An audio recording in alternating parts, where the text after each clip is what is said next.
Hi, it's Judy Mustafa and Zainam. We're going to talk about the project of statistics about studying abroad. First of all, we did ask 53 people about their view on allowing their children to study abroad. And here are their answers. We asked different genders and different ages, as every age and gender have different views on their topic. First thing we did is we asked people how old they were to know the different ages that we were handling. The biggest group of people that we asked were between 16 and 19 age, because at that age they are thinking about studying abroad. The second thing was asking people what is your gender, and of course female were the much bigger percentage, with women being 78.8% and men being 21.2%. The third thing we asked about, do you have any children?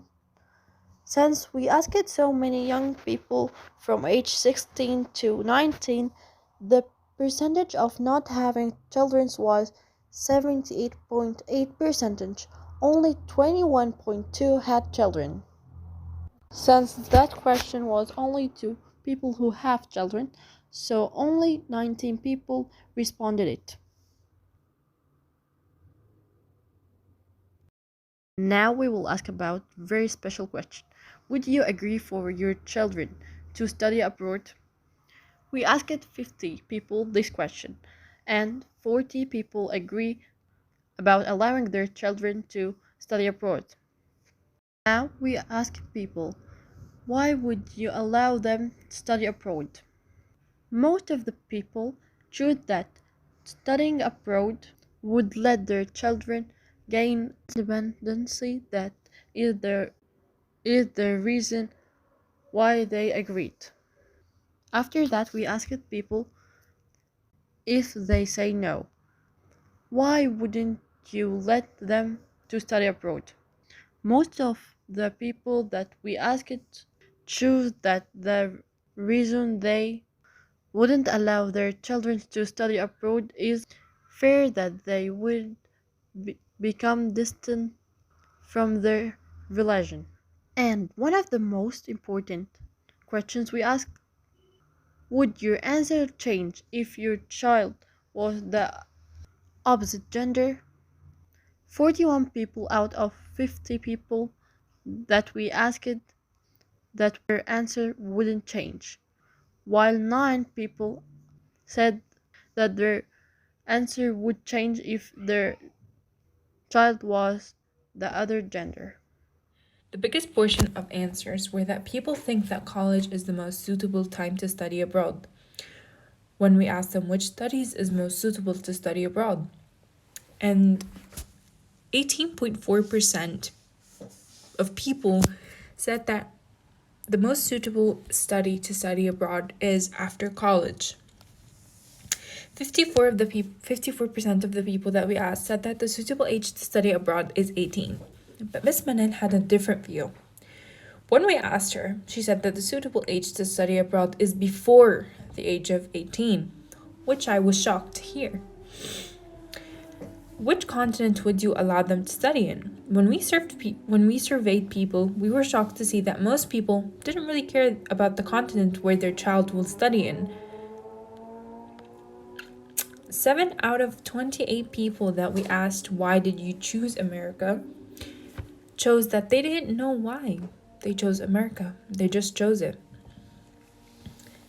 They probably found that it was more unknown to the world.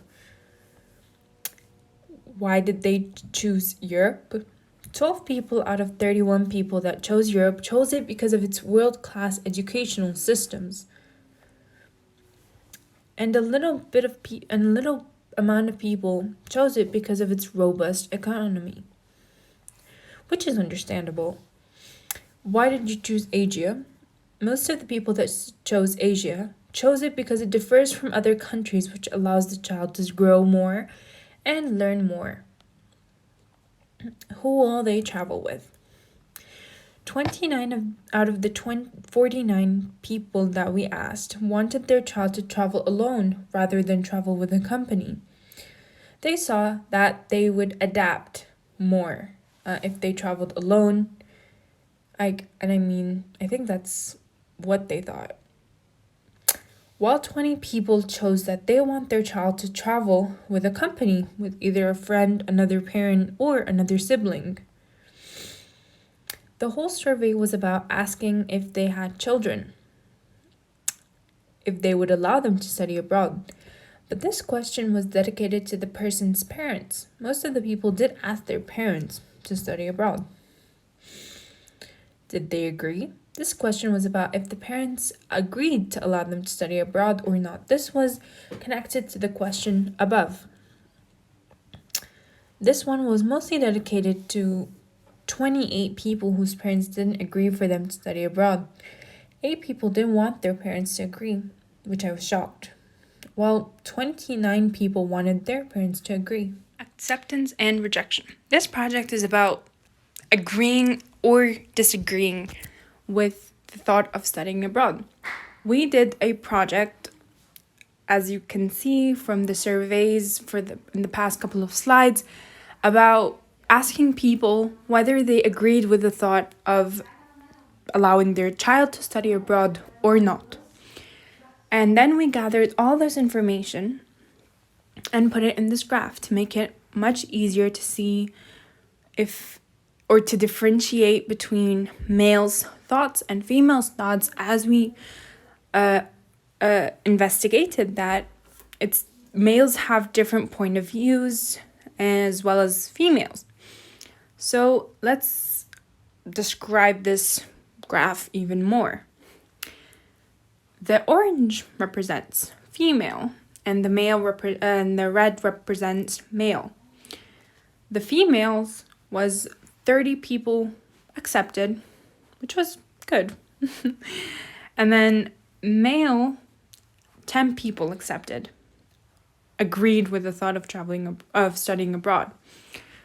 Rejection, 3 female accepted, 3 female rejected, and 0 males rejected. And there were people that studying abroad never really crossed their mind. So we made them a line all by themselves so that we don't, because it's their opinions and thoughts. So female, there were only about 5 people who haven't really thought about it, and male were about 1 who hasn't really thought about it. And yeah, this was our project. We really got to learn about different genders and ages, thoughts about studying abroad, and their points of view about not letting their child study abroad through this project. It was a fun investigation. We got to see people's point of views, understand them, and then just put them on a graph and survey it. We found out about even the people that are close to us, what their actual point of views of studying abroad is, and it was really fun to get to know. Thank you.